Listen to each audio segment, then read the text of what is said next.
Welcome back, everybody. Today, we are going to revise most of the topics we have covered so far. The most important, not everything, but the most important. So let's first create a folder, week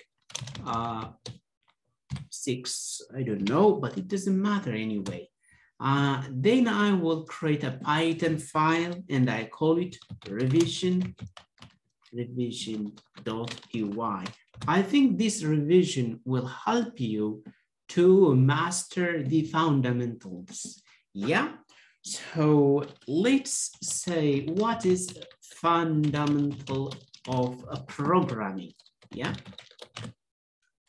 so in any programming, I think the fundamental is actually the variables. Yeah, we have to know the variables, how to declare variables, and also how to create a very good variable names. Do you remember mnemonic variable names? For instance, when we say first name, it's so clear that we're about to declare someone's first name. It could be, for instance, my name. Yeah, and if we say last name, and I can say my, and if I say country, yeah, the country I come from or the country I live, it doesn't tell what country, but it doesn't matter. At least it shows something still. Let's see, Finland. And so as you can see, it's very mnemonic. So anyone who reads the English language can understand this, right? And the equal sign doesn't show equivalence or equality. Instead, we are asking this first name variable to store this as in a data. And we are storing this in here in a memory location. We are storing this here. Yeah, great. So we call this variable names. How do we write variable name? As you can see, first name, we call this camel case, as you can see. There's underscore. This is also still a valid variable name, but a variable name doesn't, it's not allowed to start with number, for instance, like this. It's not, but we can have a number like this, for instance, first name 1 or whatsoever, okay? And we can't use a symbol. We can only use underscore, but we can't use any symbol, sorry. Yeah, that's the rule for variable names. So for instance, year, this is valid. Year, this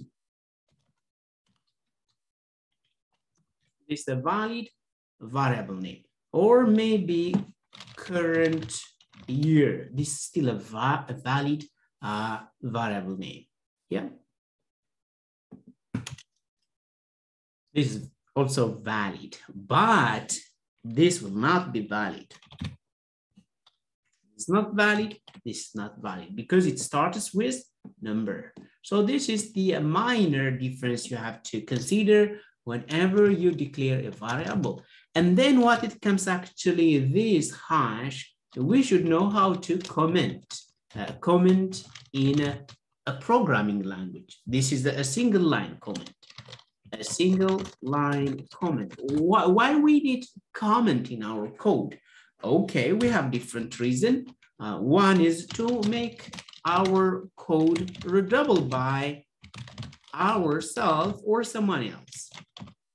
Yeah, because after you leave your code for some time, it might be hard to read. Also, maybe your colleagues, or if you are a blogger or something, people around the world are reading your code and they should have a way to understand what you are trying to say. Yeah, so it allows us to leave some remarks to make the code more readable. Yeah, great. Then what we should really know is actually data types. Oh yeah, data types. Data types. So data types, everything we store, everything we return from a function, anything we work with is actually data types. And in Python, we have different kind of data types. Let's start from numbers. Numbers could be int or float or complex number. Yeah, that's the numbers data type in Python we have. For instance, let's say a number, I can say age. Yeah, I can say 250. That's my age anyway. And then maybe height. The height should be in floats, right? So I can go for float.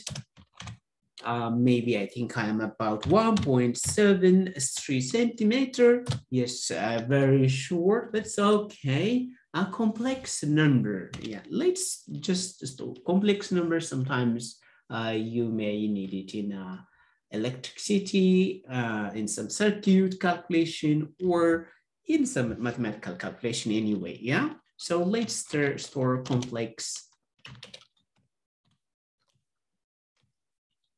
number, num, usually 1 plus j. This is a complex number, right? So, but do we need it most of the time? No, we don't need it. Ooh, for why is it? Let me check. Print type. And the type method now, complex number, allow us to know name j, why?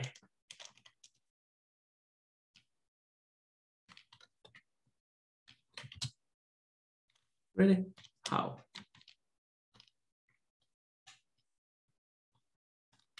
Oh, okay, let me check the structure of complex number. I may forget it. Complex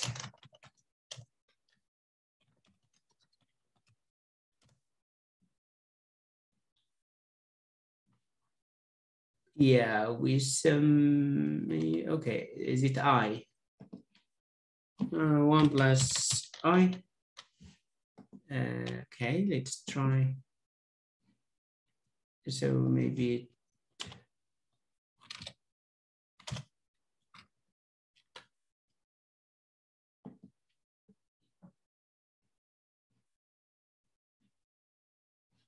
I should have already. Let's check in here, data types and numbers. Strings, okay.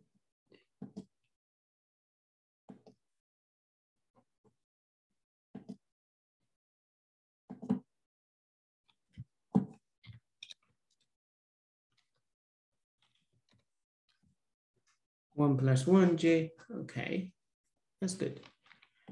But this should be then a variable. Yeah, okay, let me just j. Yeah, so we have to indicate that really, so it doesn't just take the coefficient by itself. So it should be 1 or 2 or something. So this is actually a complex number. And if you check it also, it says complex number. So we are done with the number types. This is a float, and this is an integer, and this is a complex number, right? And I think by now you're very familiar. Another famous gravity, the gravity we've been using, 9.81. What is the type? And it should be float. And the pi, 3.14. And it's a float, yeah? This is number data type. That's int, float, and complex. If you have seen here type, I have used the type built-in function to check the data type. So another very important thing is function. And then function, what kind of function do we have? Actually, built-in function and a custom function. And now and then we will have we will see this built-in function because it's already there. It's built for us. We don't have to think about it. We just make use of the functions. Yeah. So function allow us to execute some task. For instance, this the type allow us to tell us what kind of data type it is. And the print print function by itself is also a function that allow us to print something. Okay, let's move on to, again, the number, the strings. But before that, actually, we can do arithmetic operation. If we have numbers, arithmetic operation is possible. What's arithmetic operation? The plus and the subtraction, the multiplication, division. We even can go for modulus, that means remainder, for division, and exponentiation, right? By now, you have to be familiar with this. Now, for instance, if I am interested to know the area of a circle, I can say area is equal to pi. So the pi is here. I can just say 3.14 times radius. Let's imagine the radius is 10. 10 times 10. I think that's pi times radius square. So this is the area of a circle. Of course, we can make it a bit different. We can also write it differently. I can say 3.14 and then times 10 like this.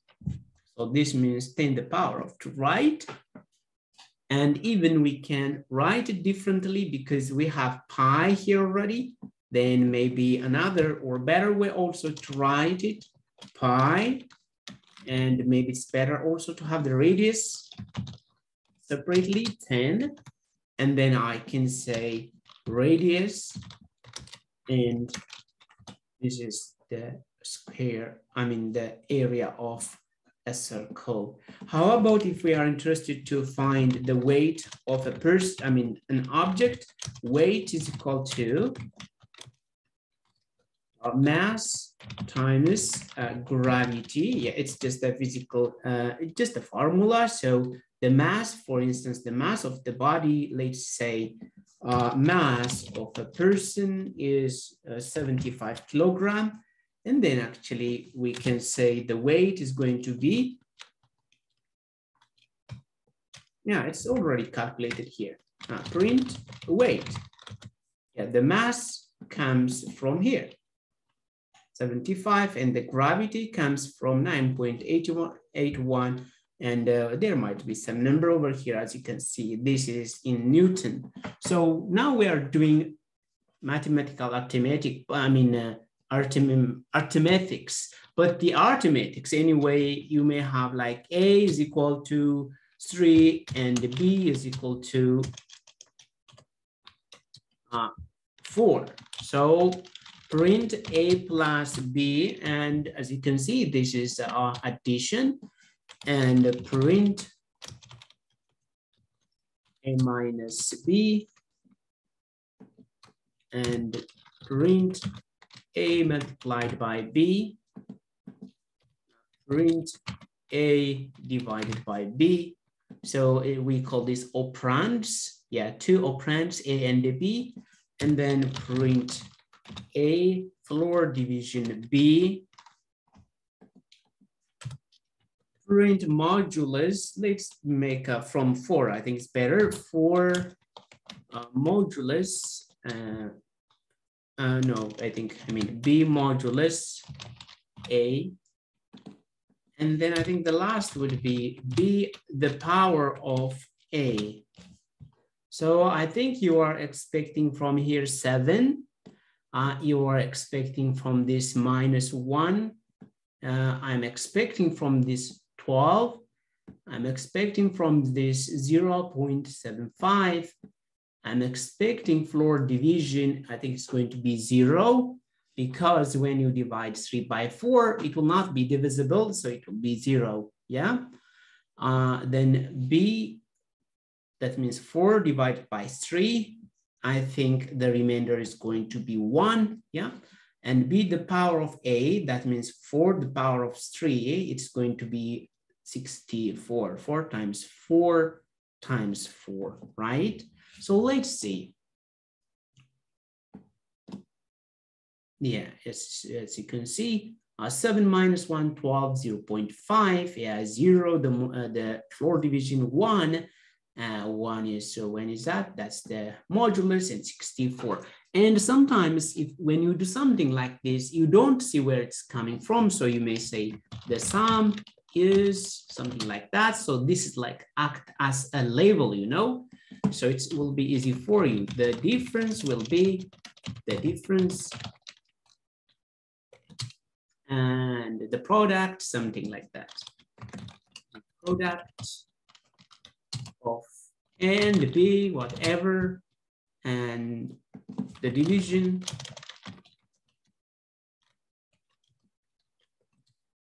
and the floor division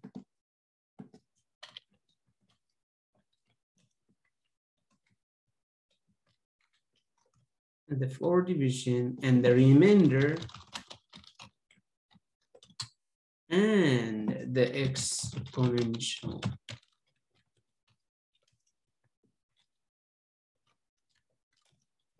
Yeah, it was long, but we made it right. Let's see. Yeah, as you can see now, you can't miss it because just it's labeled properly. Yeah, this one matched to this. Great. Okay, but now even you can use the string interpolation. Do you remember the string interpolation? At the same time, now let's learn string interpolation. That means if I want to say, to print, for instance, 3 plus 4 is equal to 7, I want to print something like this, yeah?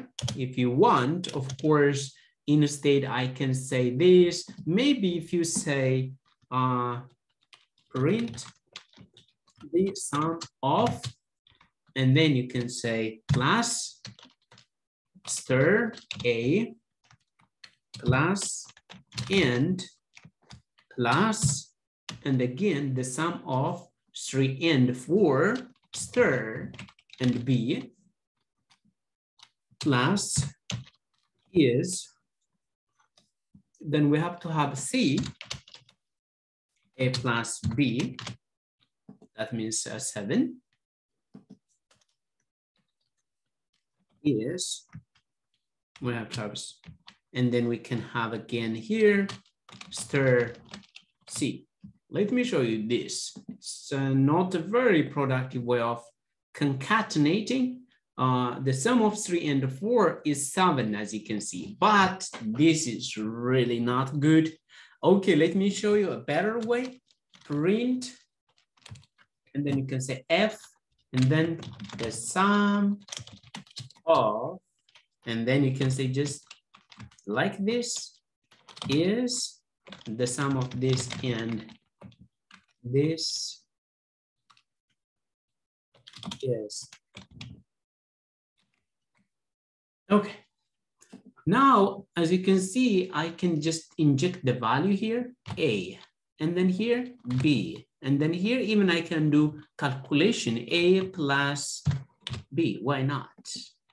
Of course, for readability purpose, you can make it. And now let's see. Have you seen the sum of 7 with the sum? I think I didn't print yet. Yeah, the sum of 3 and 4 is 7. Yeah, as you can see. Now let's apply for all of them the sum. Now here the difference of A and B is just A minus B. So straightforward, right? Yeah, so you can even change all of them. The product of A and the B, let's just make this A and B. Here's A times B over, and we don't have to have this. Yeah. The division of A and B is here. We have to put it in a curly bracket, right? Yes, so, but as you can see, I forgot to add the F. You have to have the F to do this string interpolation, right? So the floor division of A and B is, and then A floor. Yeah, then you don't have to have this. And you can just take this out. And then the remainder of A divided, I think it was B, right? B divided by A. But I should change this to dynamic. What's the importance of this, by the way, guys? If you change the value in here, it will be changed also in here. The power of, I think it would be the power of,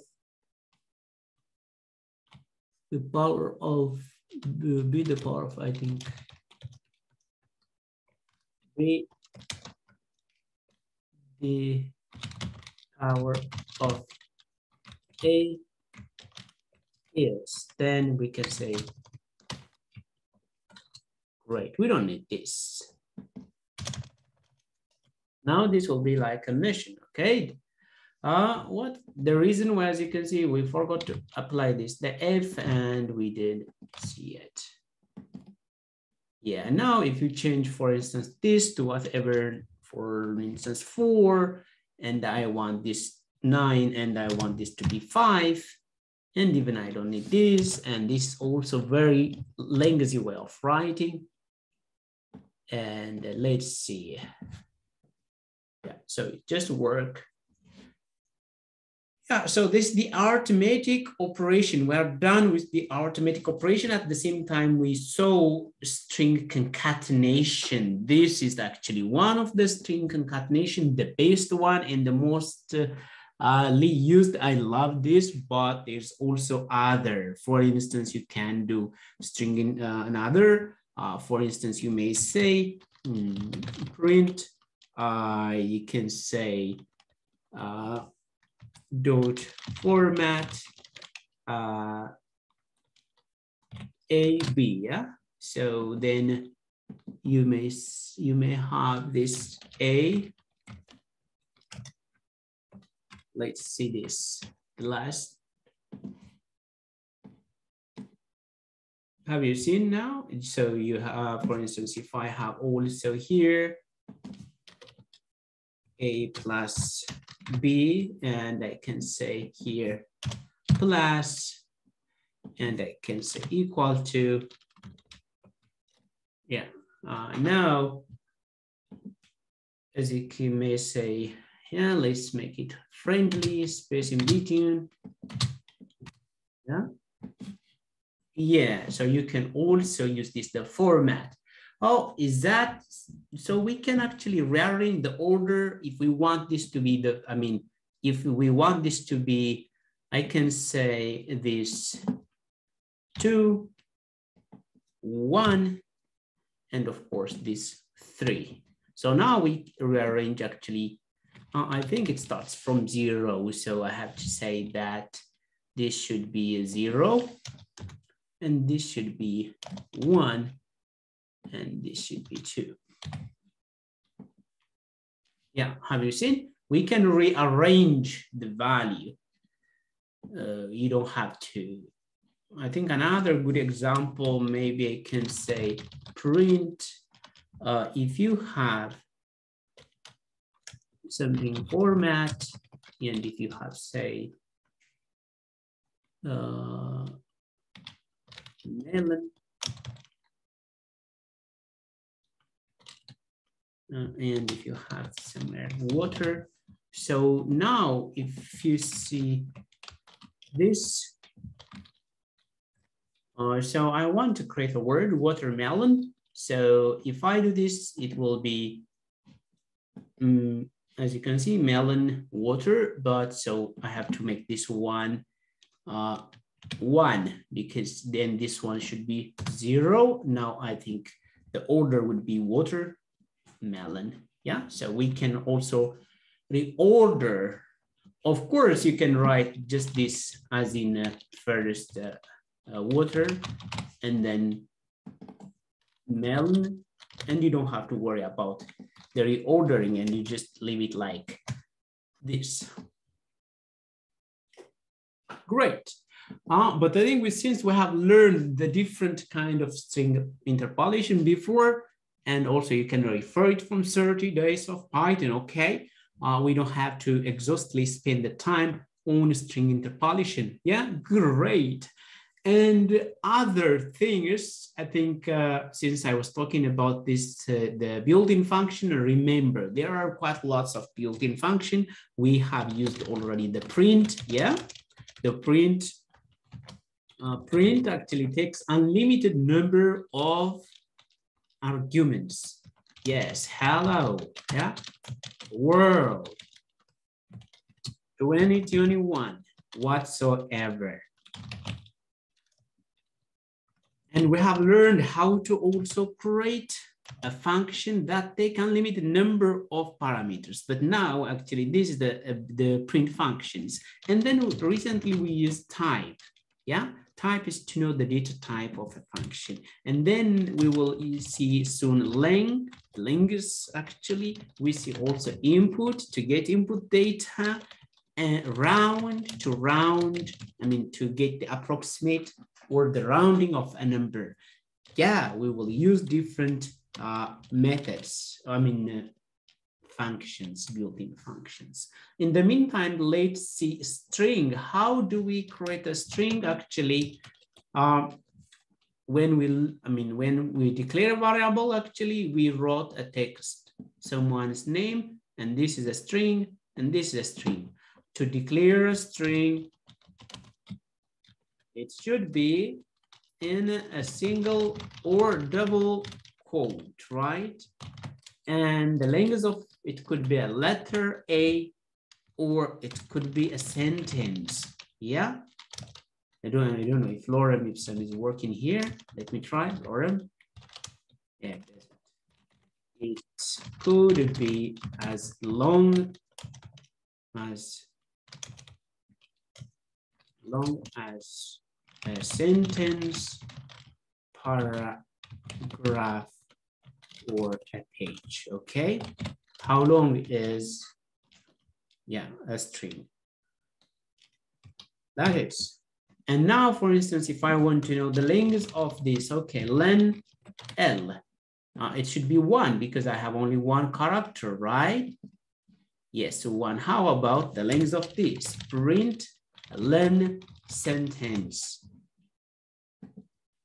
Oh yeah, 54. If you remember, we have learned quite a lot of sentence, quite a lot of string methods. For instance, we can change it to upper.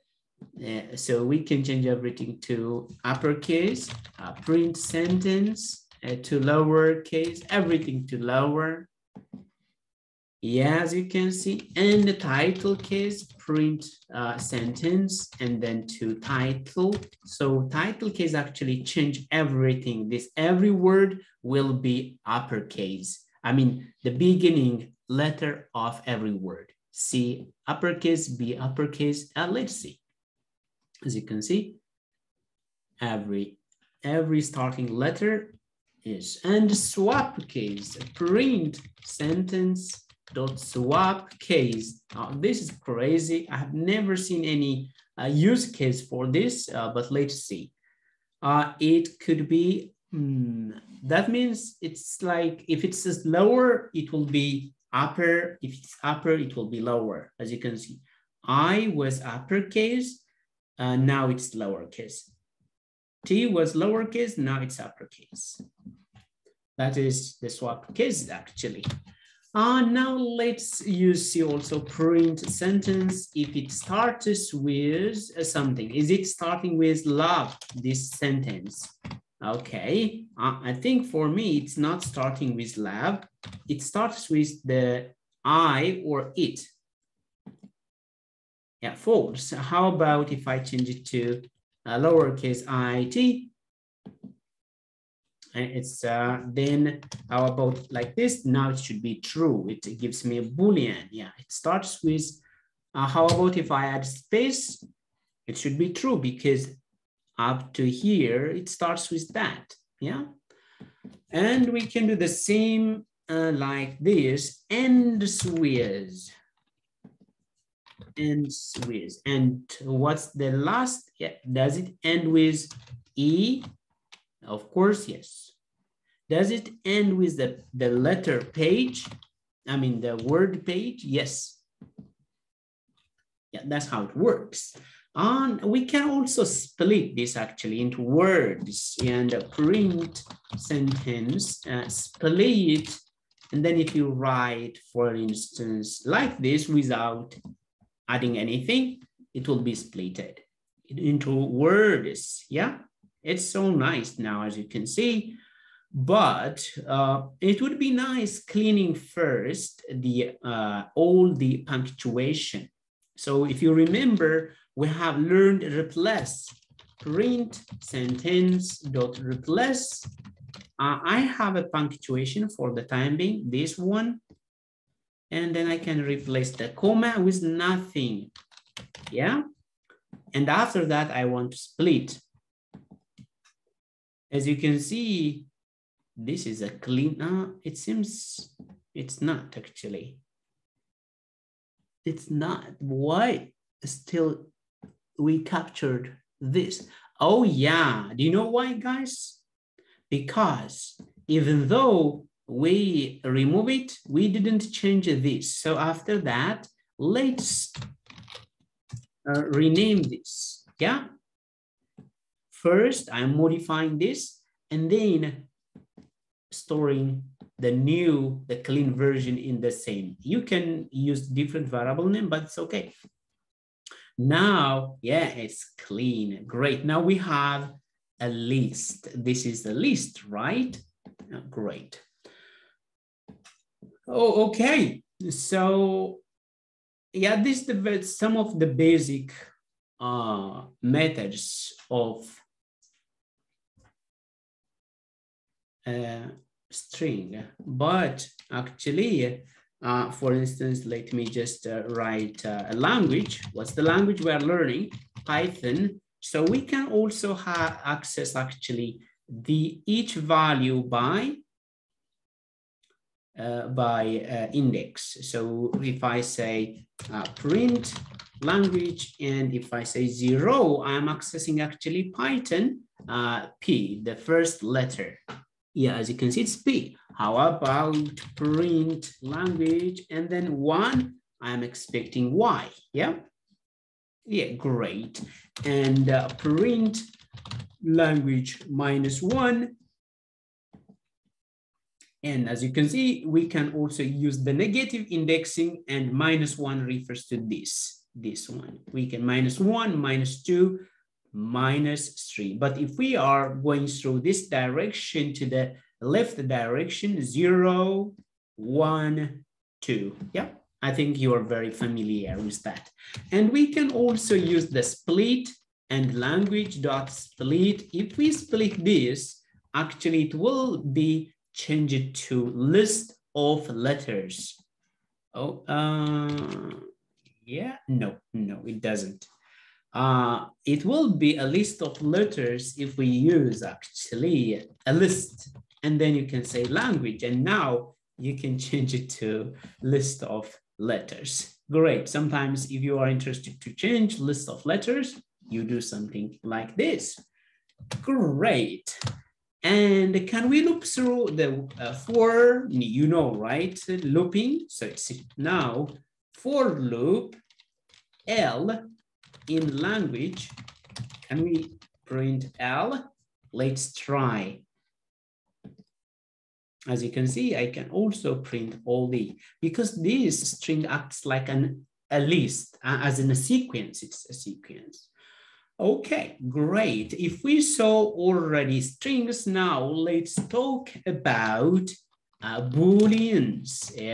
There's no much to talk about Booleans. It's just true or false. Yeah. When do we get a true or false value? When we compare values. Yeah. We compare values, for instance, when we compare, is it 1 less than 0? Of course. So it's going to be true. And if I say if print 1 is no, I think this is false actually. Is 1 greater than 0? True. And if 1 is less than 0, this is really false. Yeah. So when we compare some values, the result is going to be true or false, right? Yeah. So comparison usually leads us to a Boolean value. And what's the importance of these Boolean values? To make decisions. For instance, if all the time true, if true all the time, yeah, well, but there's not, yeah, maybe I think actually happy, true. Then we can say if happy is equal to true, I do something now. Go for coding, right?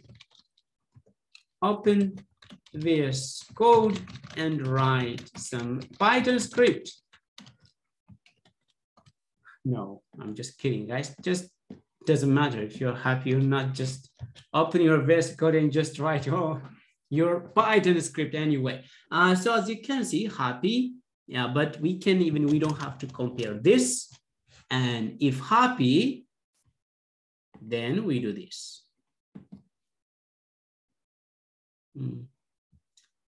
Happy. Yeah, open VS Code and write some Python script. Else, print, try to be happy first. Okay, now if you just turn this to false, actually, this block of code will be executed.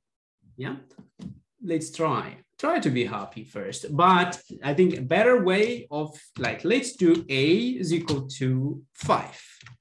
If A is greater than 0, I can say print A is positive. Yeah. And else print A is negative.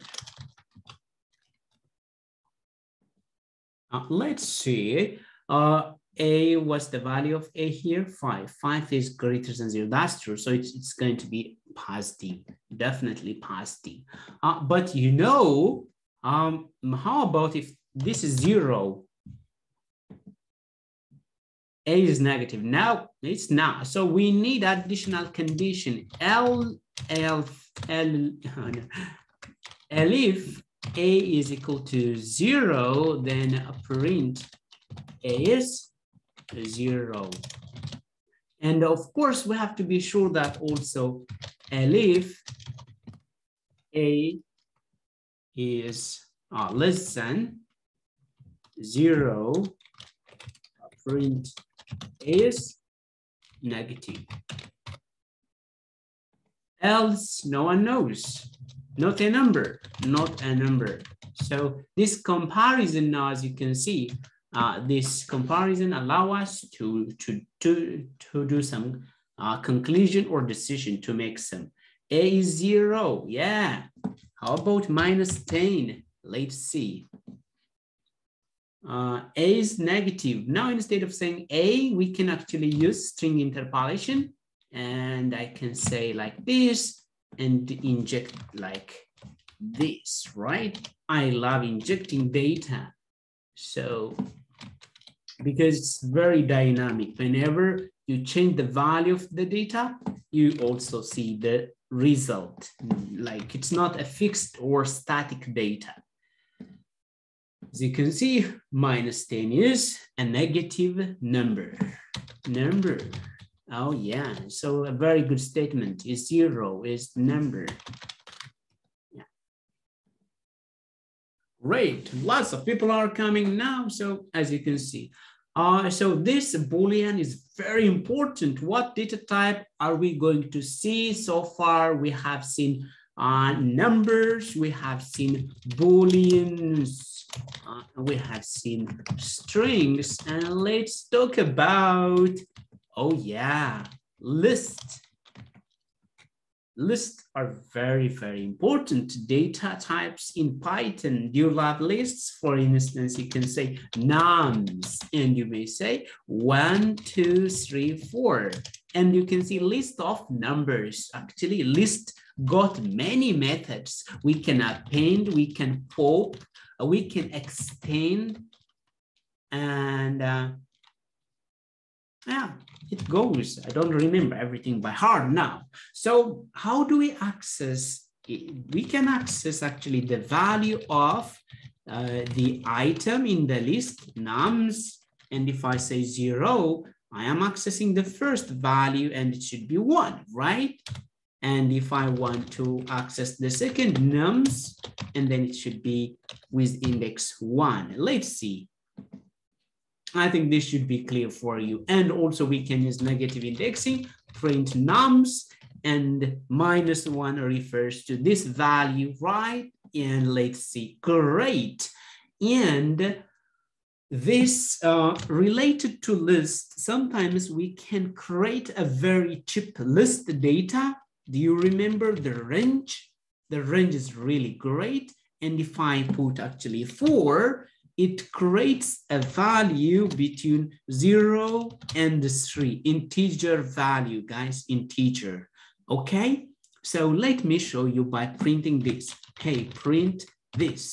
And then what you see, 0 to 4, but 4 is not inclusive. So if we just change this to a list, and then let me show you. Oh yeah.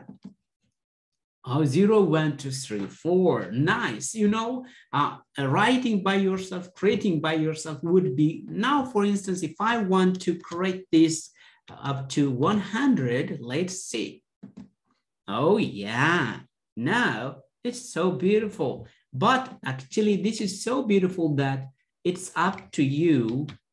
I think you might have forgotten already how this works. Let me just explain this again. Range creates a range of integers, and it has starting, end, and step, okay? For instance, if you write range, and if you just write something like this, I think 10 is too long, but let me just stop at 4. This means the starting is going to be 0, and the end is going to be 4, but not inclusive, and the step is going to be 1, yep, by default. So if you do something like this, so we see the starting by default is 0, and the end is 4, the increment or the step is actually 1, okay? So now maybe it would be good if we change it to 10, and then 0 by default, and let's see the increment 1. The increment is also by default 1. And let's see, name is not, what's name here? Oh, we don't, let me just remove that. As you can see, yeah, but now let's change the increment to 3 by 3. Then it will be 0, 3, 6, 9. Have you seen? And maybe if I want to start also from 3. So it's up to you to decide. So now you can use also the range to create. Now, if I want to create even numbers, evens, I can say range, and maybe I can first list, range. So even usually starts from 0, and I want it to end whatever, maybe up to 100, 101, and then it should increment by 2. And if you print this, you will get all the even numbers from 0 to 100. Oh yeah, great. The same goes for odd numbers. So let's do for odd numbers. And let me just change this to odds. And then odd should start from 1, and it should increment by 2 actually. Yeah, so let's just get that. Yes, as you can see, 1, 3, 5, 7, and up to 99. Great. So we use the built-in function range to create lists. And now how about modifying, let's just, wait, don't do that. Let me just take this away and put it here. Now we have this little list, the nums. How about if I want to modify maybe 2 or 1? So this is how you modify nums, and 0 instead of 1, I want to change to maybe 10 or maybe 100. And let's see, print and nums. By now, you should expect 100 and 2, 3, and 4, right? Yes. Okay, and then you tell me, how can I modify this 4 to maybe 0 or whatsoever? I think I may expect something from you. Just tell me.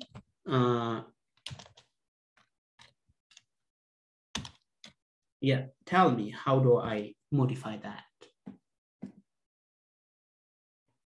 Yeah, first I can use 0, 1, 2, 3.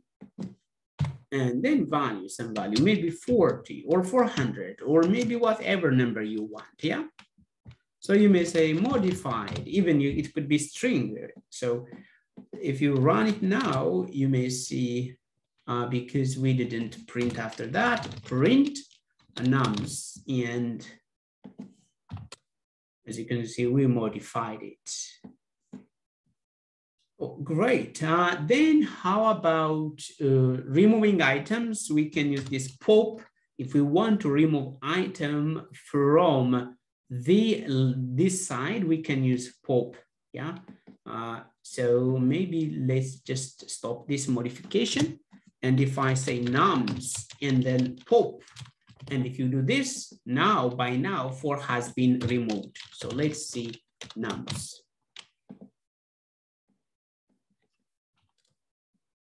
As you can see, yeah. How about if I just mentioned some value pop, and if I say 2, and let's see now.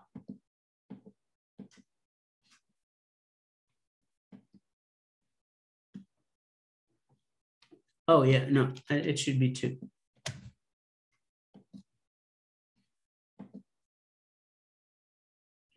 Zero, yeah. So index, sorry, this is the index, not the item itself, but the index. So we just wanted to pop out 3, as you can see. So you can also pass the index, but if you don't pass the index, it just removes the last item, okay? That's how it works. And now let us see, actually insert pop, no, nums dot insert. And then you have to have, where do you want to insert? If I want to insert it here, for instance, I have to say 0, and then the value is going to be maybe 100. Okay, so I'm expecting 100 between 1 and 2. Now, actually, it's before this one. So it just take, yeah, so it means actually it's taking the place of the 0 index, yeah. If you want to put between 2 and 3, which should be 0, 1, so it should be 1 actually. In that case, we will.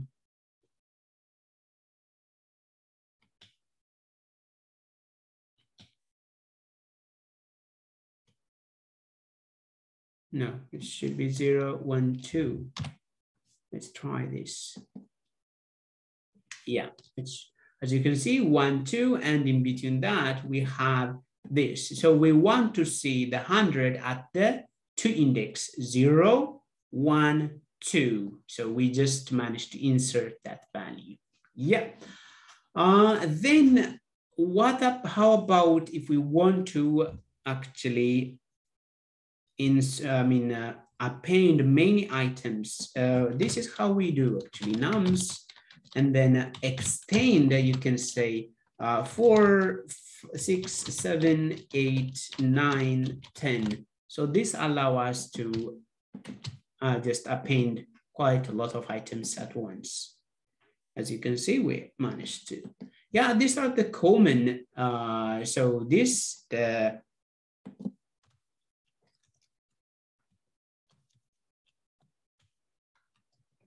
we see append? Append, just one item, and then pop to remove one item from the end if it doesn't have index, extend to append many items, and insert to insert items anywhere in the list. Yeah, these are the very commons. Now I will show you what, for instance, if I have num1, I think nums1, it could be 1, 2, 3, and nums2, and if I have 4, 5, 6, what would be the result of nums1 plus nums2? I think okay, what do you expect? Yeah, actually it's a concatenation, yeah? This is just concatenate. So after it's concatenation, so you don't have to worry about this, and it's good. But there is sometimes, like if you have countries, and if you have Finland, and if you have Sweden, and if you have Norway, and if you have capital cities, and maybe you have in Helsinki here, and I don't know, Stockholm, and then Oslo. Now, as you can see, we need to actually zip this together. Really, what zip means? Okay, I will show you. We can zip, and then countries and cities together. So it creates list of list and print. Let's see what's the value there. You don't see, as you can see, it's not easy to see. It's an object, so we have to change it to a list. Yeah, now as you can see, this created a tuple. So Finland and Helsinki together, Sweden and Stockholm, Norway and Oslo. Yeah, so it's so great. It's so easy to loop through, but if you are looping, you don't have to change it to, so you can say for, you may say country, or just you just say for item for the time being. And now let's just print one of the item in the list, and you may have a chance. I think we need another more of the zip. And even if we don't need the external zip, I think it seems just nothing there. Yeah, have you seen this? This one? So yeah, and even we can destructure it from here. The first one is going to be country, and that's the city, right? So now city, country, and then city. You see, yeah. So it's great. So we have seen zip. And the other is enumerate. Enumerate, for instance, let me show you this. Yeah, countries. How about if I say enumerate, and then if I say countries, it's hard to know the index of this, right? But this actually gives you an index. So print and let's see. Again, it's an object actually, so it's hard, an enumerate object, it's hard to see. Again, we have to change it to the list and it will be so easy. Yeah, now again, Finland is at the first index and Sweden at the, Finland at the 0 index, Sweden to the first and Norway to the second. Actually, we can also use this enumerate whenever we look through. You may say for I, and then, but this I actually no, instead we have to say item, and then now we can print the item. I think I forgot in.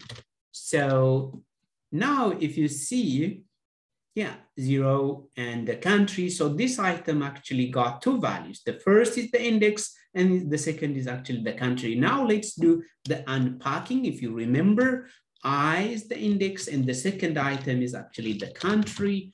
So yeah, then I can say the index and the country. So let's see. Yeah, it's so beautiful. Sometimes you may need to start by adding 1 and it looks very good because, you know,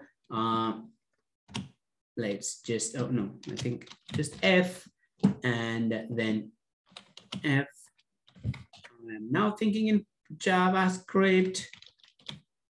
Oh, what's happening here? Okay, now let's just inject this value and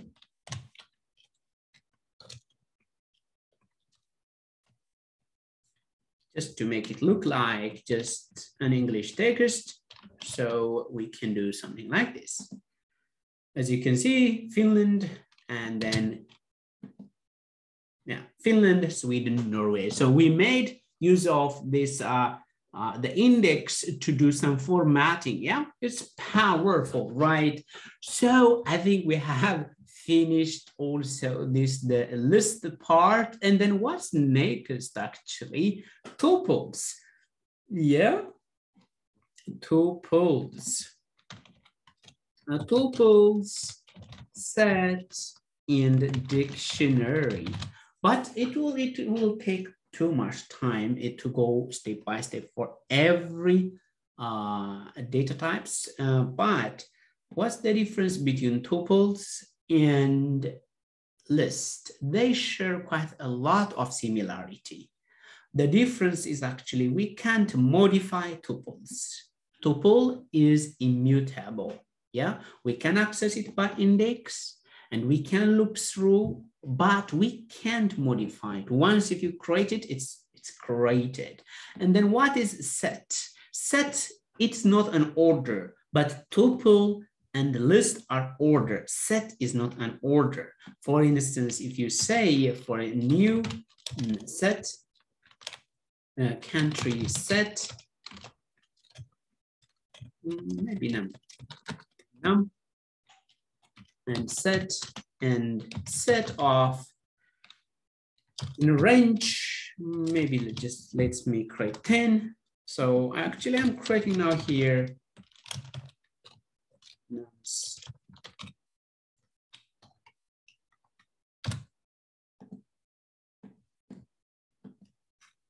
Yeah, so this is what a set looks like. And there is no order, okay? But we can loop through, we can add, and we can remove. And I think it's better if you look at it from the 30 days of Python. But the difference between tuples and list, this doesn't allow also duplicate, okay? For instance, let me show you. If I put 1, 2, 3, 4, 4, and 2, 1, and 3. So set will not allow all these duplicates. So you will have at the end 1, 2, 3, and 4. So let's see the result again. 1, 2, 3, and 4. Yeah, it removes all the duplicates. So the most use cases of set is actually to remove duplicates of products or people names or country names whatsoever. If you have a plan to do that, then I think set's very good.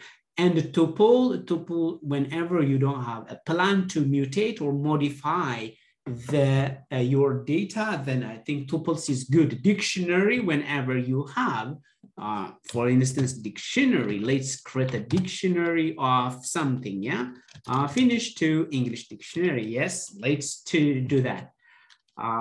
Finnish to English, that's good enough. So we need the curly bracket, and then we may have a word here. For instance, then sana could be word in Finnish, and maybe another word, maybe a house could be a talo, so easy words, and then a house, yeah? And then maybe what else can we have? Who maybe, and then to speak, or yeah. So we have now a kind of a map, a key value. Yeah, great.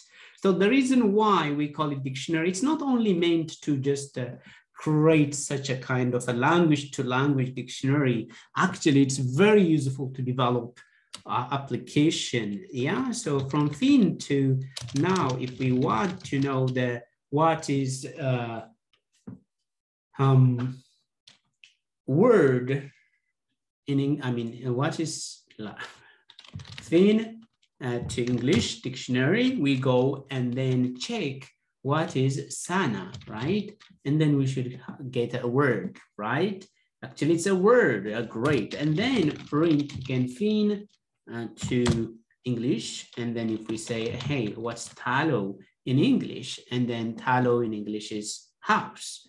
Okay, then print what is the Finn to English. And then if we say puhu, and then we may get to speak.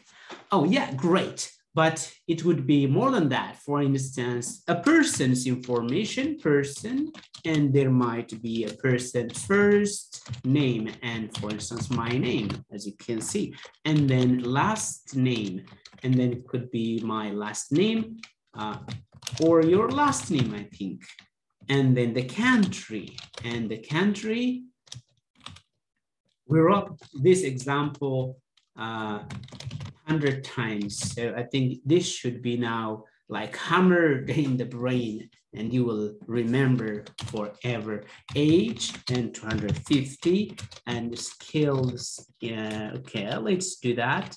HTML, CSS. As you can see, it says skills because we have the intention to add list. Yeah, so you can say JS.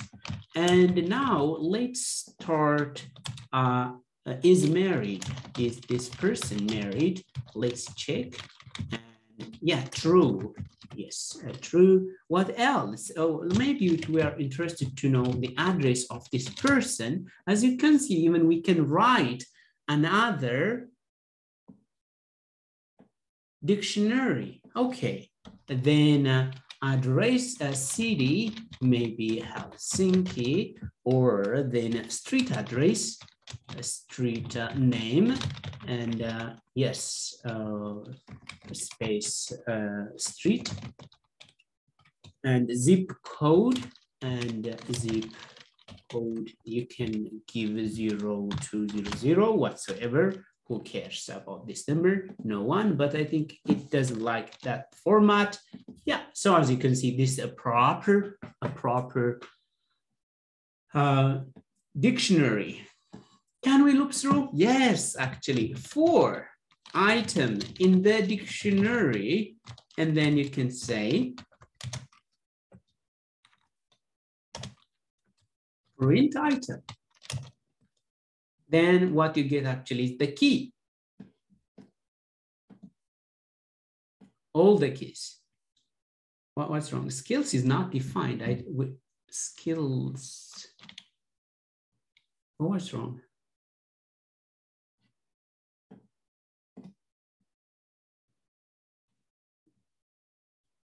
Oh, guys, I'm thinking in JavaScript. Everything should be like this. Everything, okay? No one said anything. Let me see. Oh, no one said. Okay, guys, are you with me? We will have a break soon, okay? This is going to be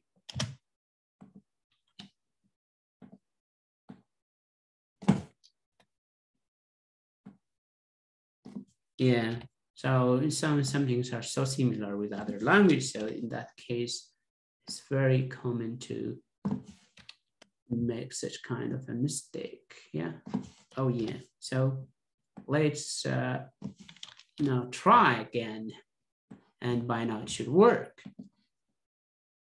Yeah, as you can see, I just got only the key. So if you are interested in the value, what you should do, you can just say, hey, person, and then I'm interested in the value. So this is how you get the value out, because now, as you can see, I just got the value for Sabina, and then as you can see, family name, the country, the age, the skills, and is married, and the address. Yeah, great. Now let's have a 15 minutes break and we will come back. Yeah, see you soon, guys. Welcome back. So we've been talking about dictionary, a very important data structure. I just love dictionary. I hope you do the same. And we just looked through this, but can we modify once if we create a dictionary? Do you see this person's age doesn't sound really correct? Yeah, can you believe someone can live 250 years? That's too much. So let's try to modify person age. Maybe I think if this person can make it up to 150, that's good enough, right? So then I think the other is okay. Maybe this person also doesn't have any nationality. We can also actually create a new key and value. We can say person and the nationality, and then we can say, let's just print this out, print a person, and then by now, our dictionary should be with the updated data, right? Let's see. As you can, sometimes I don't like this. Yeah, do you remember the p print? We can use p print and it's so nice. From a p print, import p print. And I think by now you are very good at how to import modules, right? So let's print this again. And now, as you can see, it's so pretty. Yep. As you can see, the address of this person and the age is 150. It's not anymore 250. And then the nationality, the new key value is also here. And sometimes we can also use different methods. For instance, we can say this person dot keys. If you do this, actually, we get all the keys of the person of dictionary. If you are interested in the values, person dot values. Yeah, so let's print this. All the keys of the, what do you mean by all the keys? The first name, last name, country, age, skills, is married, and the address. And then I think the print doesn't look right, print. And if I just say print values, and then I will just get the values. And let's see by printing. Yeah, as you can see, these are the keys. And these are the values. I think even now we can use, if you have an object or if you have a dictionary or this, yeah, a dictionary or a list, you can use the pprint. Already, preprint is not defined. I thought we did why? How did I remove it? I thought I had it already. I think I have removed it somewhere. From pprint, import pprint. I don't know how I removed it, but anyway, let's print it again. I didn't really modify it that much. Anyway, it's like this. Okay, what else?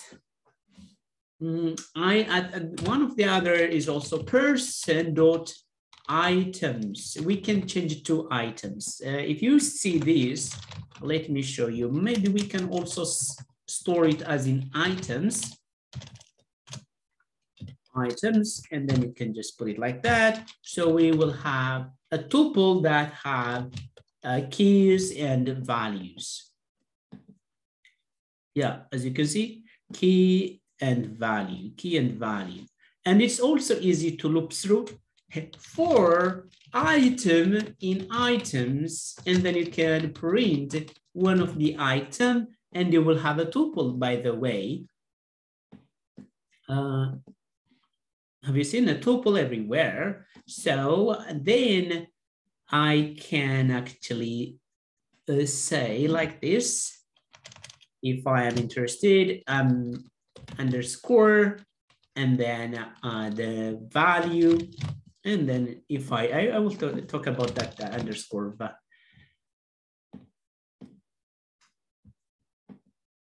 as you can see now, I just got more underscore means I don't care about the key, but you can just call it key. And if you don't want to use the key, just go for the value. But if you are not going to use this value, just go underscore. Yeah. Not to confuse you, let's say call it key, and you don't have to use the key later. Yeah. One of the value, one of the method I would love to show you is actually this get. For instance, I can say person, and then if I say phone number, then what do you expect? We didn't have a key value phone, right? Yeah, you can see there's no phone. Actually now it raised an error. Yeah, there is no key error, right? The key error. But if I use actually this value, the get, and then phone, it will be okay. It will be none. Now none, as you can see. Now, just to be sure if it's working, you can just nationality, for instance, nationality, and it should give me the nationality because it has a nationality. Great. I think this is all what you need about a dictionary in Python. Yep. Now let's move on to maybe, I think we are just working on one. I think I call this the basics of Python revision. Great. And then now let's move on to loops. How about loops.py? I think everybody knows loop, why you need.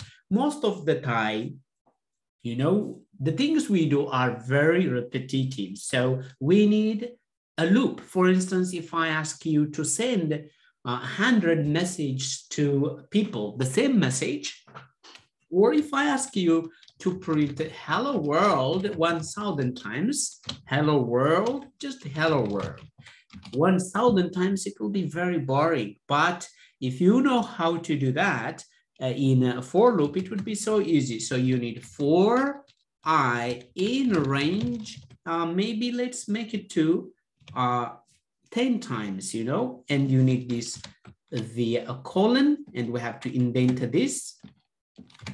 Now this allows us to print actually how many times? 10 times, as you can see. So this one actually starts from 0, if you want to see, from 0 to 10. Yeah. But, you know, instead, let's see what's happening here first. I told you where we learned about the range. The range allows us to create a list. So this from 0 to 9, right? So, hey, for I in range whatsoever, for instance, up to 5, print the integer. Yeah, so that means one of the items, as you can see. And then we can also multiply the items while we are actually printing if we want. And oh, you guys are very familiar with this string interpolation.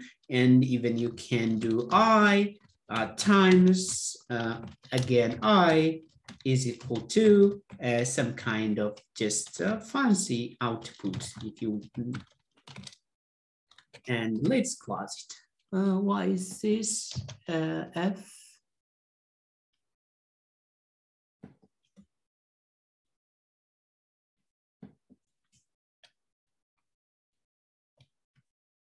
Oh, I see. I see.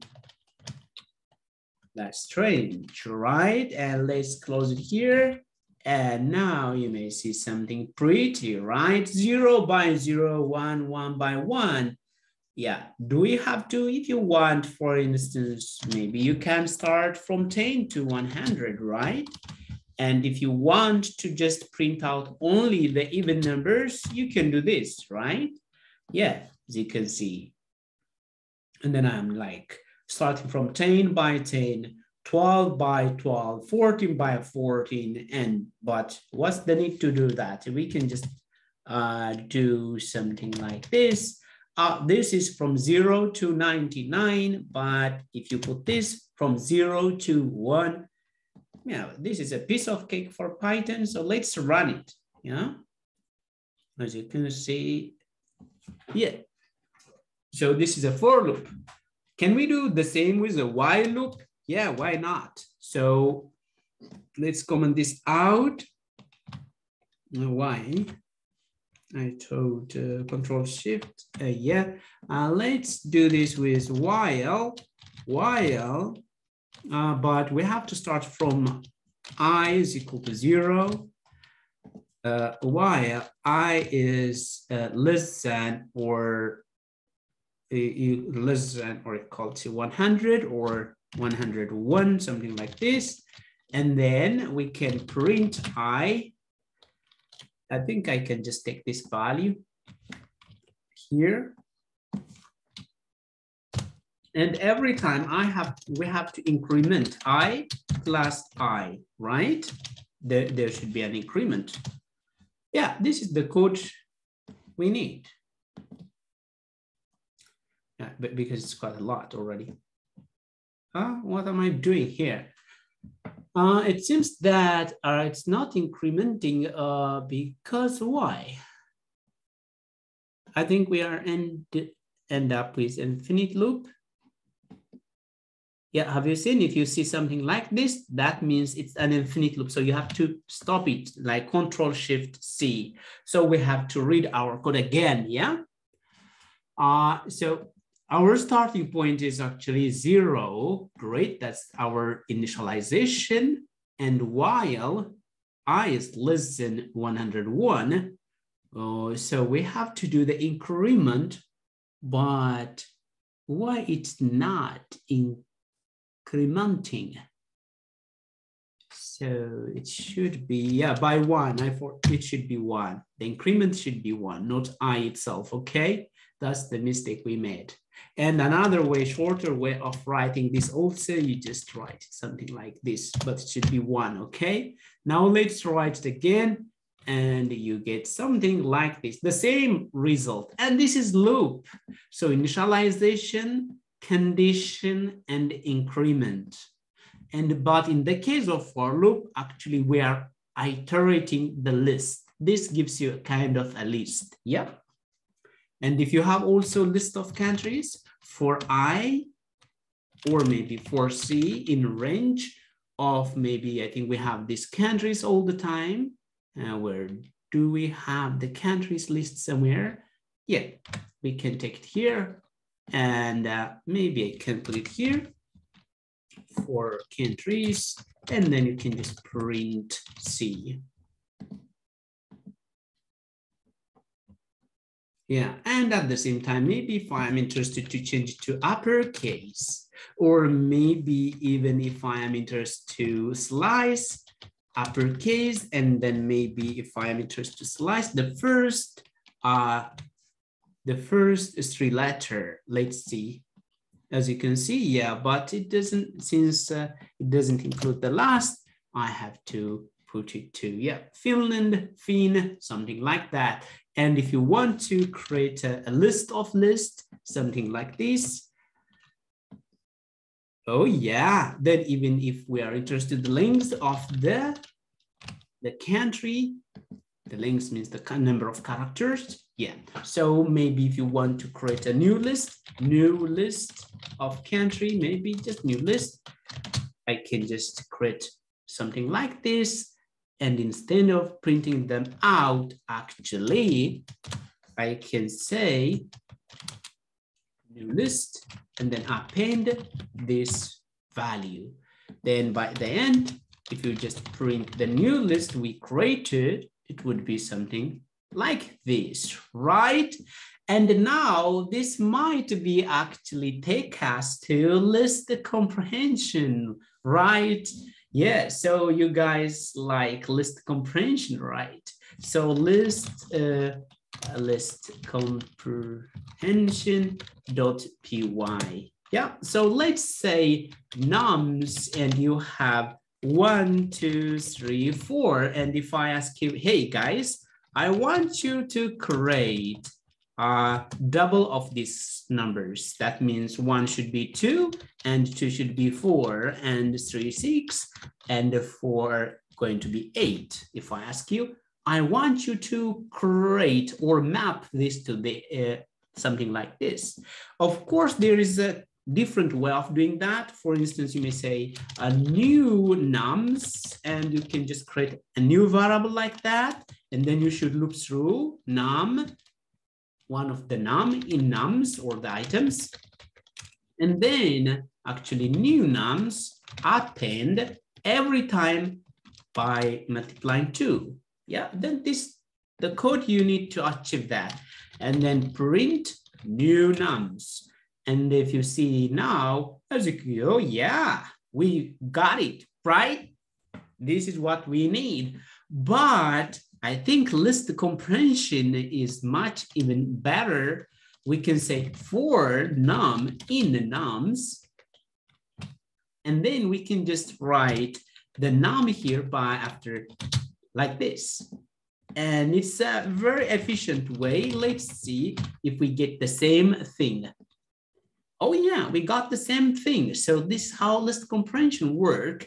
And actually we can also try to do this the country. Let's just have the country here. And if I say for country in countries, yeah, for in countries, and then we can say, okay, C to upper, and then maybe C to upper, and also we want to slice it up to the 3rd character, and then maybe also want to know the length of every country, C. And then actually if you print this out, it's a new list of lists. Maybe I can just list of list. Now, you can call it whatever, but for now, just to declare it as in some value. Oh yeah, oh yeah, have you seen this? Yeah, this is actually list comprehension. List comprehension is very important. Sometimes we can use it like, where is this? Sometimes it allows us to map, to filter, something like that. So it's not just mapping only, it allows us also to filter actually. Now, maybe I can create kind of whole number. This is a whole number, right? Whole number is in mathematics that have 0, 1, 2, 3. Maybe I think instead of whole number, let me call it integers. Integers. Yeah. So integers could be minus 10, minus 9, minus 8. But instead of, have you seen how boring it is creating like this? Yeah. So tell me, I can use actually range. Range starting from minus 10, and I want to end at 10. And yeah, this is how I want actually. So if you see, and I call this integers and print integers, let's see. Yeah, but unless you put it like this, list, and now let's see. Yeah, have you seen now? It's a very beautiful integers, like from minus 10 to, yeah, from minus. So in this side, if you want it to be, so it should be 11 because this, it doesn't include this, the end part. Yes, from minus to 10. Now I can use actually list comprehension only to filter the positive integers. Positive integers. Oh yeah, list is, I mean, list comprehension is so powerful. Then go to the integers for I in integers. And then I can say I, and then we have to have if condition here. If I is greater than 0. But why is it? Robert? Yeah, I forgot. In. Great. Now let's see parse print positive integers. Oh yeah, as you can see, all the positive integers. Is 0 positive? No. 0 is not a positive, 0 by itself. Of course, if you want, you can say including 0, but as you can see, 0. Oh yeah, but let's just, only the positive integers. And if you want to also get the negative integers, you can just copy this and do the other way. I can write this negative, and then this should be less than 0. And then this is also going to be negative. So now we are using list comprehension for filtering. As you can see, from minus 10 to minus 1 is actually the negative values. Okay, maybe even numbers. If we say, how about even we can do more positive even numbers? Yeah, positive even numbers. Yeah. Then we can say for I in integer, as you can see, if I is greater than 0 and I is actually divisible by 2. And this is actually an even positive number. And now let's print positive even number, positive even integer.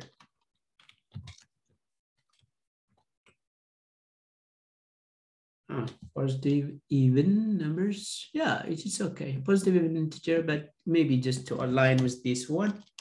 But even integer. Numbers also okay. Integers. There's. Let's see. Yes, because 2, 4, 6, 8, and 10 are positive even integers in the list. So we can use this list comprehension to filter data out. Now we saw loops, list comprehension, and nests. It seems it's a very good time to start function. The functions are so powerful. And the reason why we use function to make our code reusable, yes, maintainable, yes, and testable. It's so easy to testable. Yes, great. Now, for instance, def followed by name of a function, and followed by a parenthesis, and then we can do whatever we want. And for instance, print, I am a function here. So how do we make use of this function? If I run this file, I can run nothing, as you can see. Yep, so we have to call the function by its name. So the name is actually name of a function, and I have to invoke it. The parentheses also be closed like this. No, I am a function, but instead of printing, we have to return something. As I told you, now I'm returning a string. Guys, this is very important. You should know what you are printing from your function. As I told you at the very beginning today, programming is all about data types. We store data types. We return data types from a function. Now, as you can see, I am returning. If I just click over here, you don't see anything because we are not printing this out.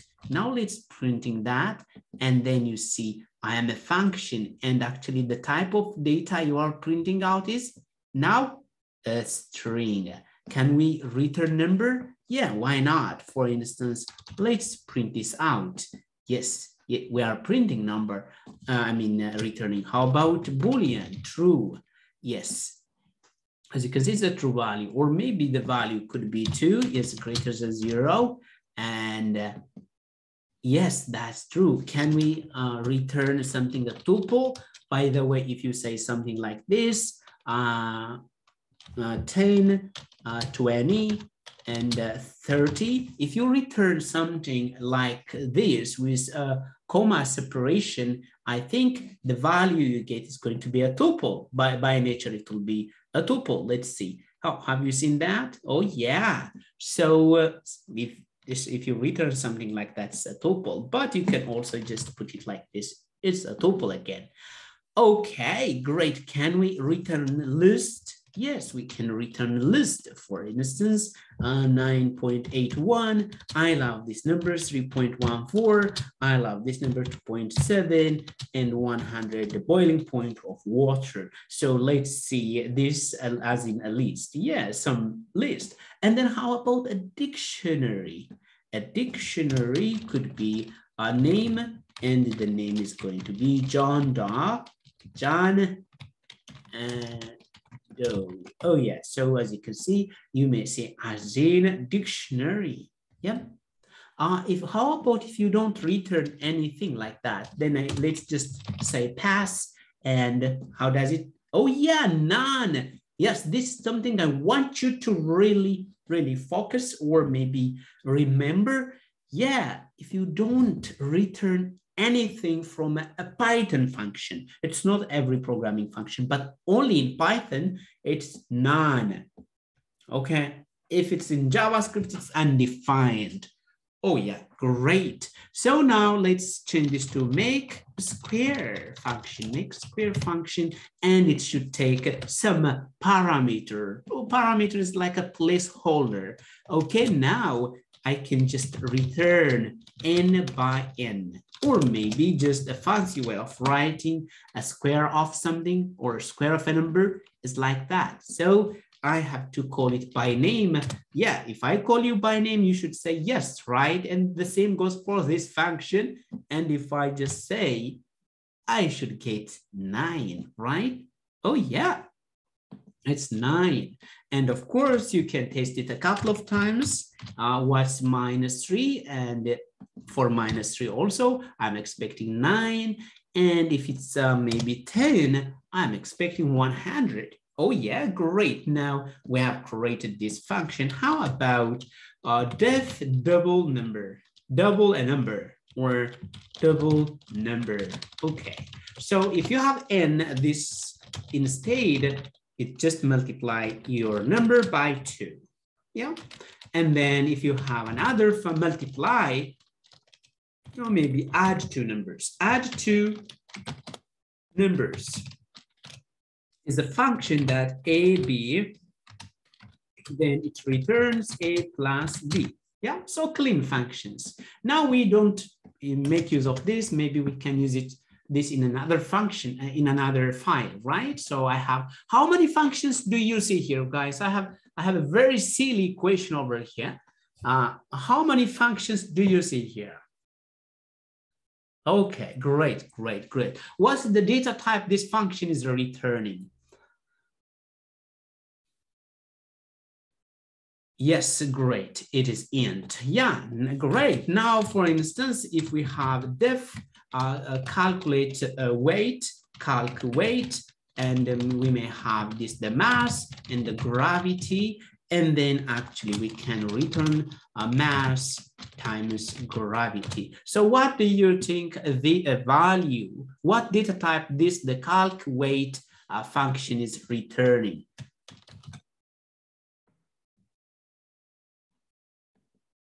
Most probably a float, right? Yeah, so this is how you return a function. And now I want to add nums. This add nums actually going to add unlimited number of parameters, okay? But I want to show you how this works. Now just maybe console.log and just nothing. Let me just call this function add, console.log, no, sorry guys. Print, just now I have this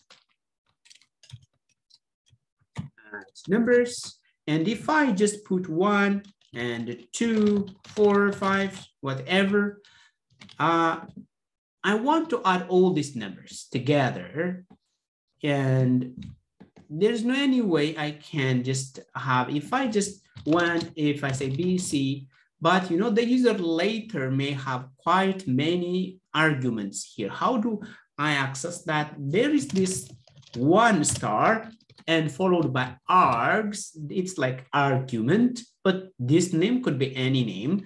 And let's see this, the args, what it provides me is actually a tuple.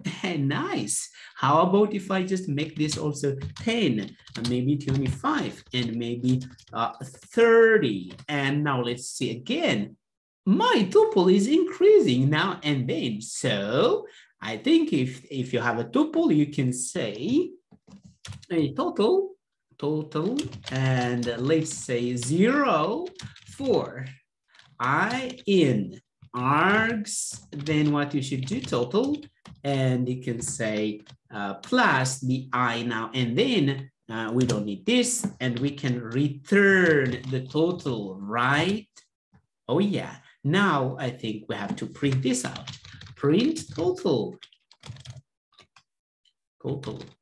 No total actually, add numbers. But I think I have already that in the clipboard. Let's see the value. Oh yeah, we got, this. By the way, we can also use this, do you remember map, reduce, and filter? Now we are talking about functional programming again. So we can say from func tools, from functions import, I think no, it's from func tools, import reduce, and reduce allow us to make this code a bit shorter. You can say, hey, reduce and take the list darks. So maybe I think first the lambda function, hey lambda, x and y, just add x plus y, and then we have to throw the args, and then we don't need all this value. This will be actually the total, and by now you should be familiar with this return total. And now our function should again work. Oh yeah, 80, great. if you just also maybe minus 80. Now, since this was 80, it's so easy to know the total. Tell me the total now. Who is there? This just to check if you are following or not. Okay. So if the I'm expecting 0 because I just added mine. Oh, yes. Okay. If I just put minus 30, so I'm expecting 50. Great. Yeah. But even you don't have to do this and you don't have to store it, and you can just return this. Yeah, return, and that's good enough. Now we don't have to do this also. Now let's even do more functions. How about if we have reverse an array? So this, or reverse a list, okay? This takes a list and it should reverse it. How do we do that? And then it should take a list, yeah?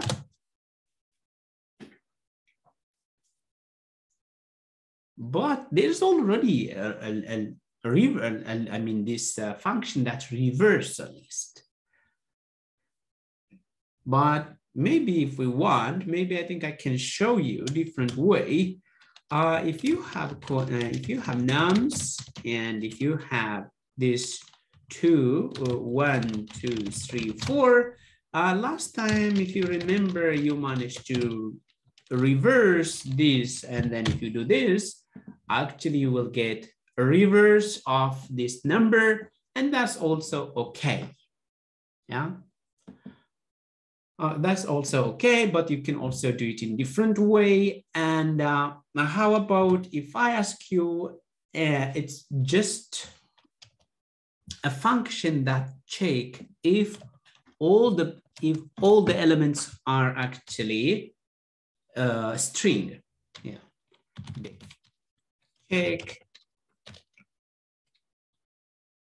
Check data types, and then it should check list and then the type. And now this one, for instance, I may check for item in list. You have to count. Maybe I can just count 0, starting from 0. I can say if if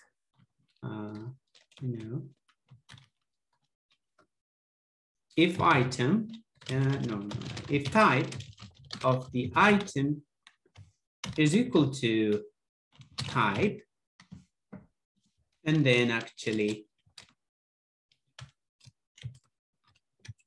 count, I'm counting by 1 again.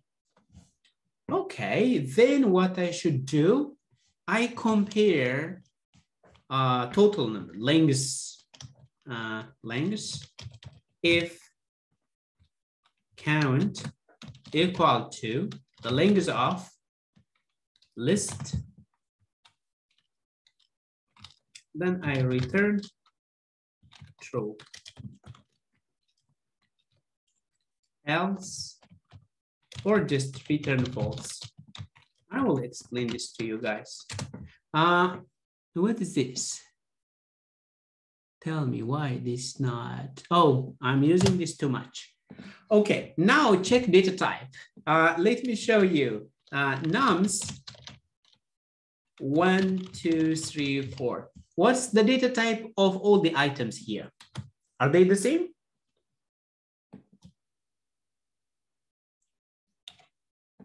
Guys, tell me. What is the data type? Yes. Are they the same? Yes. And what type? Yes. Int. Now I can say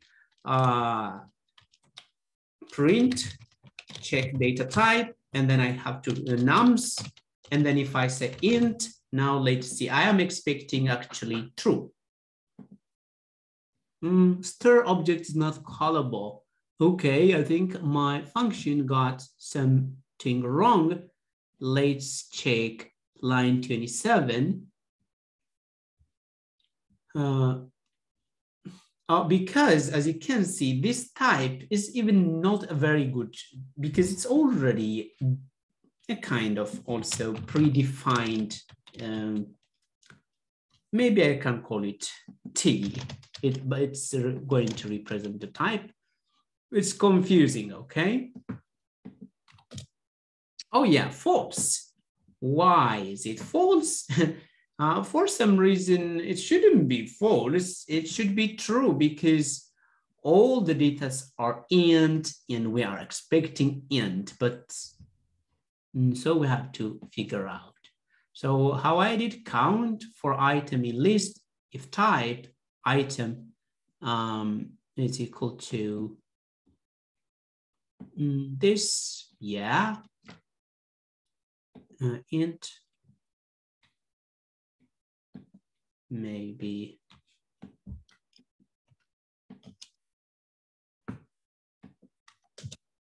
oh yeah, it's true now. As you can see, it doesn't need this adding. How about if we just change this to string, and now maybe we can have these values, for instance, names, and if I just change this to John, and if I just change this to Bill, and if I just change this to Steve, and it will be done. And this also names. Yeah, it's working. How about if I add additional value here, 9.81? So this should be false now, right? Oh yeah, great, because all of them are not. So we wrote actually a function that check a data type of a list. Yeah, okay, very good. I think now we spend good enough amount of time writing function, and maybe something you should be aware of. For instance, if you want to give a default value 9.81, so sometimes you don't have to pass a value for this. Yeah. Now let's learn at the same time also importing module, modules.py. So we can say we have already available modules. If you remember, I can say import p print. Yeah. So I'm now importing everything what the p print has. And then if you say print other p print, and then you will see quite a lot of modules over there. Yeah, but you and I, most of the time we were using the p print, right? So if I am interested in the p print only, I can say, hey, go to, that means from p print, import p print. Yeah, one of them. And even if I don't like this, from p print, import p print as p. Don't do that. After this, I can use p, by the way. For instance, p, and then I can say, for instance, let's print one of our objects somewhere. I think, was it in here? Yeah, so this is a very good object. So let's take it somewhere. And printing using this, the p, right? And then person. Yeah, you're so familiar with print. Now we are just using p because we imported it as p. Yeah, as you can see, the p works. So we can actually print it as in like from p print import p print, as in like that, or as in something else, as in p, or whatever, or pretty print, whatever, pretty print. Yeah, This is good, right? Pretty good. So now you are sure that you are about to print it in a pretty or prettified way. Okay, yeah, still it works. Now let's do more. I can just comment this out and let's use the mat, because import the mat module does quite a lot of methods. Then import their match. So what do you mean by this? Actually, you are about to see the available methods there. Let's see.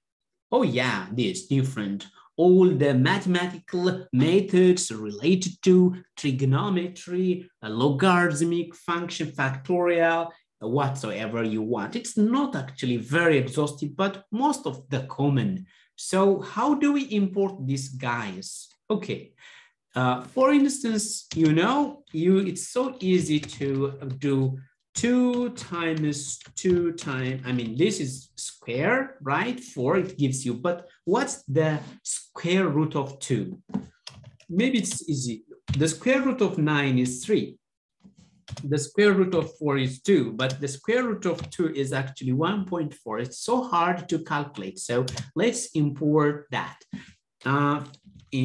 Print mat dot square root, and then I can say 9, yeah, and then import print mat dot square root, and if I say 2, yeah, I think we are expecting from this line 3, and from this 1.4 something, right? Yeah.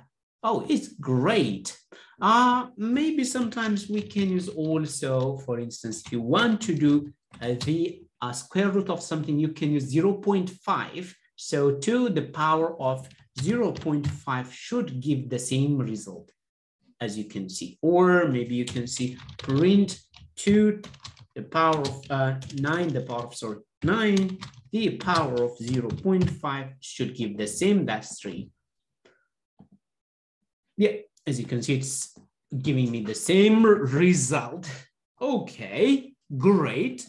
Now, instead of mat.square is maybe a bit boring, so you may import something like this. From mat, import square root. Yeah, this is good. And now we can remove this. Yeah. And then actually we can import at the same time mat import. Now, as you can see, I don't know what to import. At some point, for instance, we have ceiling, maybe the ceiling and the floor, and maybe a factorial if you want, power, and another maybe a log if you want, the logarithm of 10 or the logarithm of 2. And let's see, and logarithm of 2. Yeah, this is good enough. And let's check them. Okay, then print a ceiling of 9.81. What's the ceiling of 9.81, guys? That ceiling means actually rounding to upper, right? Rounding up. So when you round up this, it's going to be 10. And yes, you can also use print floor of 9.81. So if you round down this, so it's going to be 9, right? Oh yeah, but when it comes to ceiling, print a seal. For instance, if you do a ceiling of 3.14, it's not fair. This 3.14 will be rounded to 4, right? It's unfair. Yeah, it's so unfair. And also this 9.8 is going to be rounded to 9, and that's not also fair. Okay, let's go. Power is also another alternative. Print, you can say the power of 2, the power of 2, and it's 4. Yes, you can see, but a very interesting one, print the power of 2 to 10. I'm expecting 1024. Yeah, great. How about the logarithm of? Yeah, print the logarithm of 10. I mean, the logarithm of maybe like 10 to the base 10. I'm expecting 1. Is that 1? Or yeah, it's 1. Yeah, that's. How about print the logarithm of 10 to the base, 100 to the base 10, and it's going to be 2. It's logarithm, okay? And if it's 1000, it's going to be 3. So it works for also. Now what we are learning actually is importing one by one, but you can import everything like this. From math, import this, everything. This is also, you can do the same, and now we should get everything. Yeah, have you seen? Now this means importing everything. Of course, you can just do math, import math, and of course you have to attach to math dot and math dot to every method, but that's not very fancy way to do. And this is not also good importing everything. So I would recommend importing one by one. Okay, now you know how to import available module, but how about actually importing our own custom module? Importing custom module. Let me just call it, okay, fine. Just give it a try. So import, what is the module we created? Actually functions. So instead of functions, I can call them actually some names. I can call them modules. Okay. So I can say modules. Great. Then if I say print dir modules, yeah, it's really good, this dir, guys. And then you will have a chance to see everything.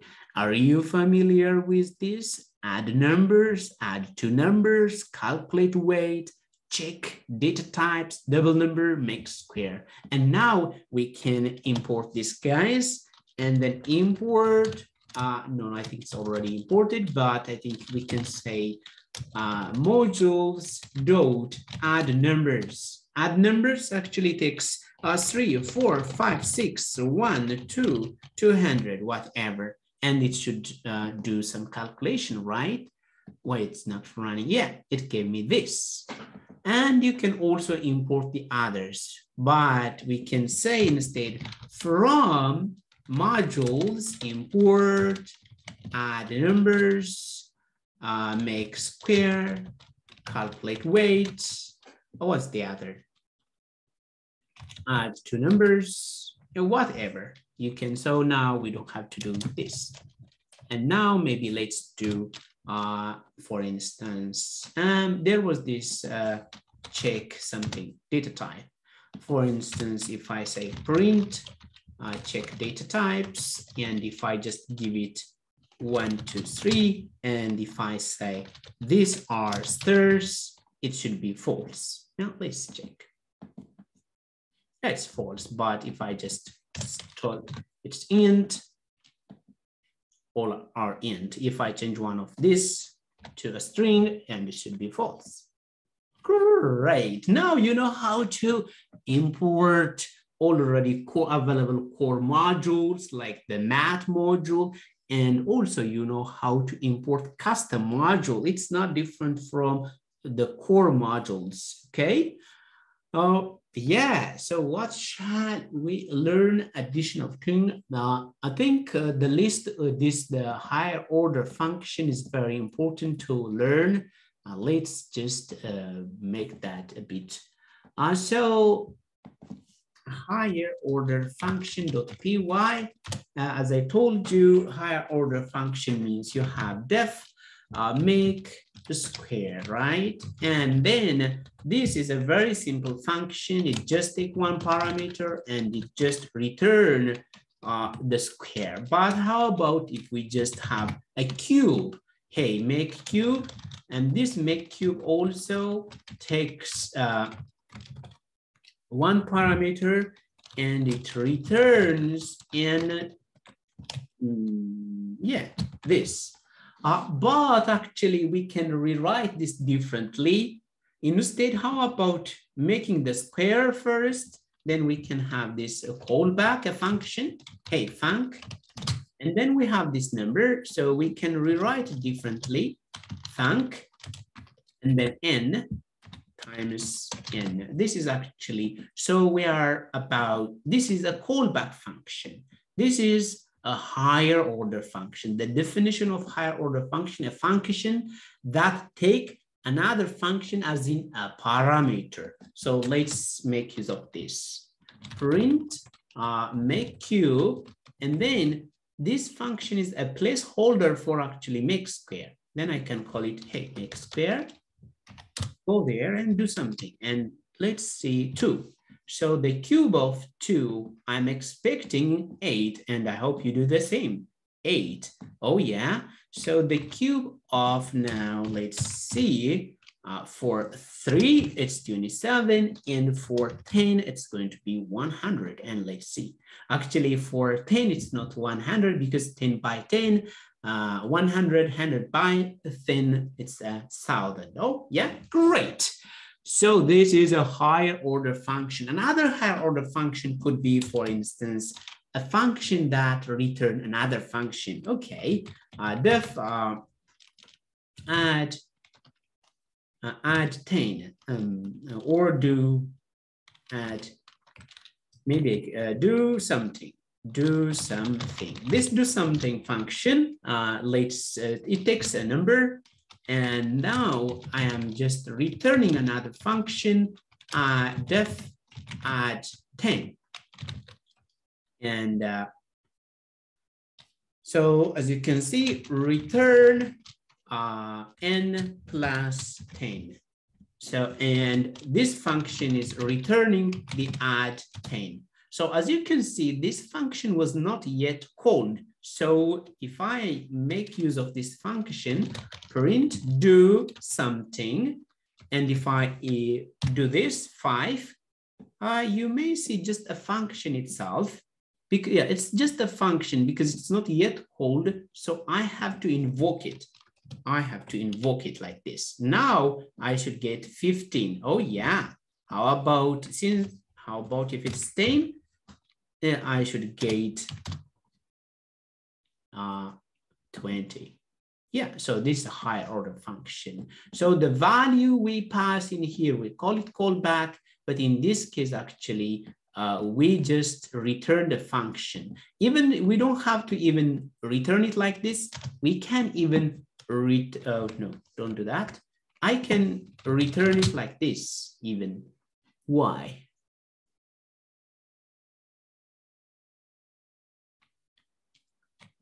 Okay, let's keep it like that.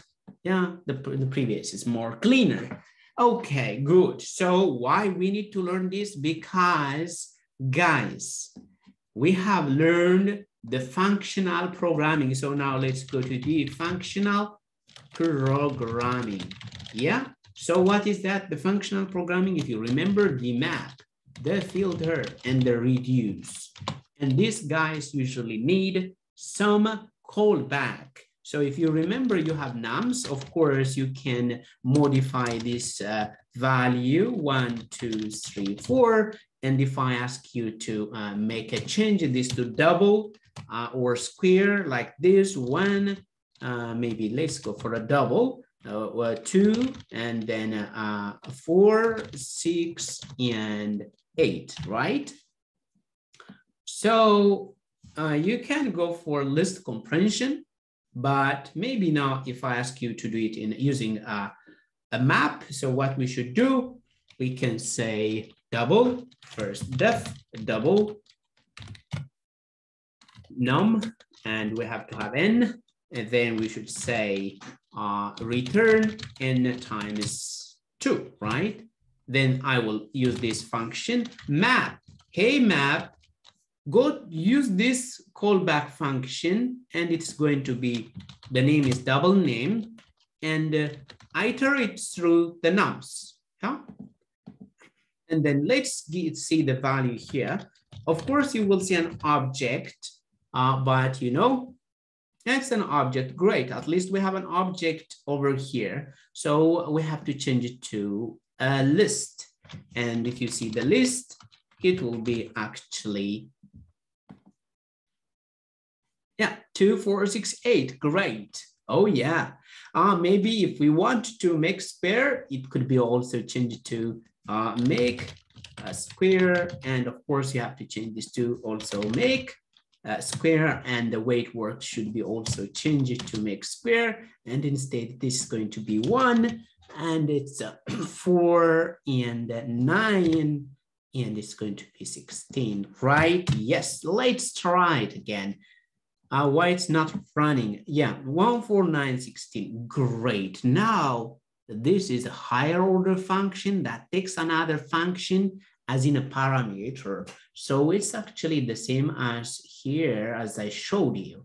Make cube is taken in a function as in a parameter, and there's also another parameter. This value goes in here, and then it will be multiplied. So when we make use of this, actually, hey, make cube, how about if you use the make square function, and then inside the make square function, use this 2 to change it to square, and then multiply it by the number. Yeah, that's actually a cube.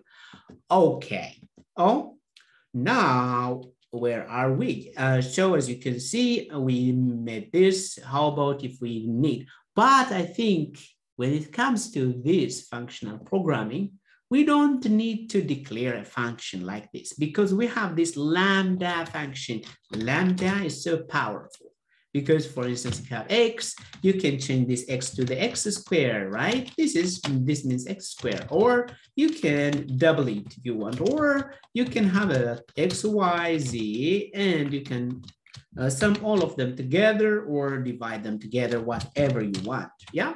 So this is pretty. This is so pretty. Why? X, z, z. Okay. This is everything. Then instead now I can change. Hey, lambda, take care of num, and the num should be this. Okay. No need of doubling here and having additional function over here. So even now we can store this separately, and it will looks like I can say nums squared. Let's print nums squared. Oh yeah, 1, 4, 9, 16, right? That's nice. And now let's move on to filter. Okay, so if we go for filter, no, I think I am in favor of this countries. You know, I think you love those countries list also.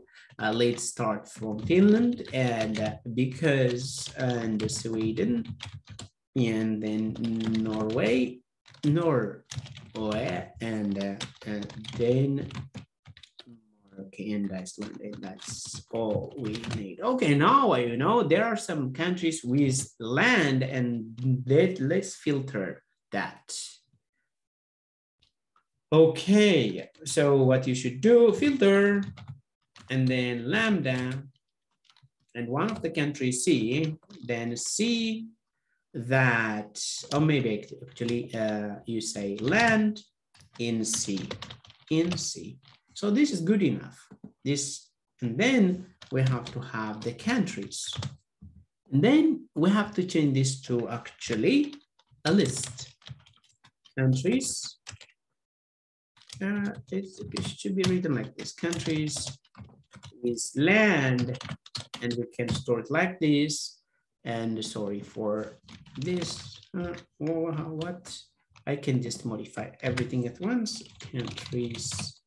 Okay, so by now, and this should be also actually should be changed to a list like this, because if not, it will be a map. I mean, an object. Sorry, countries with land. Oh yeah, as you can see, Finland and Iceland. Now let's just use the reduce also to sum this together. You can use, first you have to import from func tools, import reduce.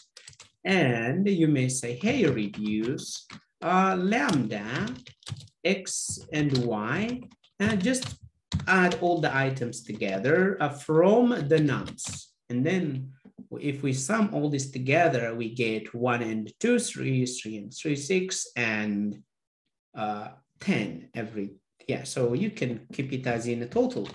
Total is like this. So short code, right? So print total. Let's see.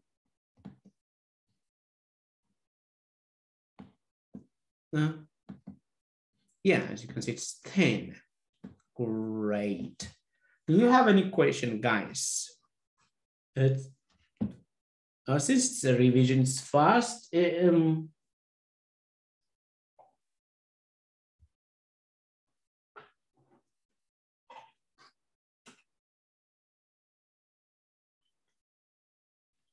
okay, it's fast, I see.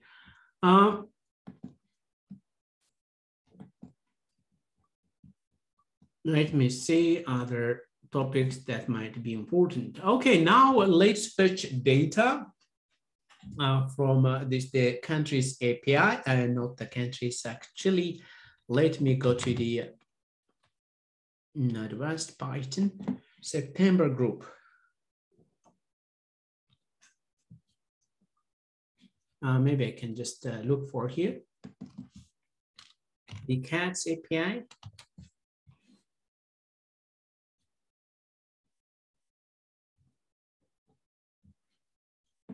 Documentation. And if we go here, I think this.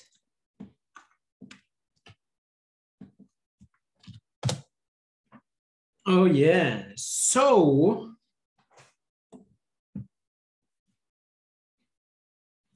I can record this separately maybe, and it will have 2 parts.